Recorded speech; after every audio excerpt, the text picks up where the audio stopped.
Hi viewers, இது Banu organic garden Tamil channel. நான் உங்கள் பானு. நீங்கள் பார்த்துட்டு இருக்கிறது மாடி தோட்டத்தில் கரும்பு. பொங்கலுக்கு வாங்கின கரும்பு வச்சோம், அது சூப்பராக வந்துட்டுருக்கு.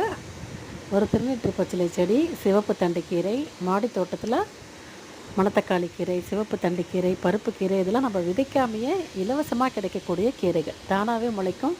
எடுத்து சமையலுக்கு பயன்படுத்திக்கோங்க.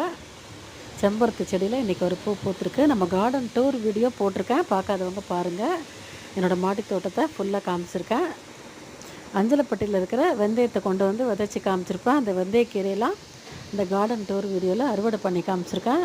வெந்தயக்கீரை எப்படி சூப்பராக வந்திருக்கு பாருங்கள். வெந்தயம், கொத்தமல்லி, புதினா, விதவிதமான கீரைகள் எல்லாமே சுலபமாக போட்டு எடுத்துக்கலாம் மாடி தோட்டத்தில். அதுதான் மாடி தோட்டத்துக்கே நான் ரொம்ப ஆசைப்பட்டு இப்போ வரைக்கும் பண்ணிக்கிட்டு இருக்கேன். நீங்களும் கண்டிப்பாக முயற்சி பண்ணி பாருங்கள். பானு ஆர்கானிக் கார்டன் சேனலை லைக் பண்ணுங்கள், ஷேர் பண்ணுங்கள், மறக்காமல் சப்ஸ்கிரைப் பண்ணிக்கோங்க. தேங்க்ஸ் ஃபார் வாட்சிங்.